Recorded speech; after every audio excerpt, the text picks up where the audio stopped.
If you did a quick online search about Ugandan female firefighters, hardly one comes up. That is not a coincidence. Firefighting in Uganda is generally a man's job, even while the first female firefighter in the world on record was a slave in New York City as early as 1815. But Uganda is making her own strides. We found one female firefighter, part of the emergency fire response at Entebbe Airport. This shy and soft-spoken woman, Justine Nannyombi Mirembe, is a normal woman, but perhaps the difference is in what we do not see, her heart of resolve. This was tested when she went for training in Cameroon, where the first drill was putting out fire in a model plane toilet. In the toilet of an aircraft, that is where my fire was, where what the fire was supposed to fight was. So I reached there and the fire just came right into my face. And the instructor says, go for it, kick the door and enter. It was really, that's when I felt like, because the heat was too much and the flames were coming right in the face. I first had to fall back. You had no gears. And they pushed me in. Still the gears were on. You had a BA on the back, you have the helmet, but still the heat was too much. But I finally pushed the door and I had to fight the fire because that was the cause. As amiable and soft-spoken as she is, her attitude of doing what must be done without thinking is what gets her to be one of the few women in the firefighting ranks in Uganda. But we asked Justine, of all things, why firefighting? While I was here for internship in strategic planning department, I came across this advert and then I applied. They wanted firemen over 30 something. So I got that chance, I applied. We did the interviews, one of its kind. We did a physical interview that was running. Yeah, we did. You were able to run. Yeah, I was able to run actually as number 2. So, 13 years later, this graduate statistician, while on her shift at the airport, now commandeers this monster fire truck in which we were privileged to hitch a ride.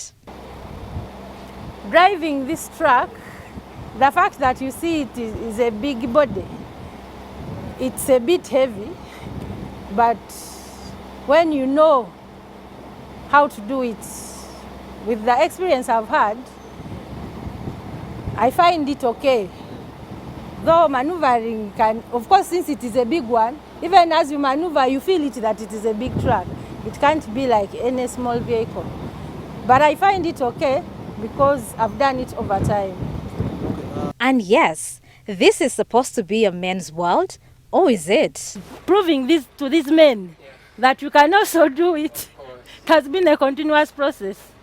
But yeah, they believe in me. Emergencies are not very common at the airport because of the steps the whole aviation industry takes to avoid them. But there has to be readiness for any eventuality. I put on my gear, set for duty. First and foremost, what I do is to check my truck. Because we do shift work, you might find I wasn't the one there last night, so I have to check. How do I do the checking? I check the equipment that is on the truck. Those are the rescue tools. I do check the entire truck. I test the engine. You drive along, that is testing the engine. You test those turrets. Those are called the turrets, the ones which discharge the water. Despite the job of living on tenterhooks, she is a mother and a wife. So how does she manage? Wow, that's a good one. I would like to appreciate my lovely husband. He has been part in this cooperative. In that way I'm not, he jumps in to cover the gap.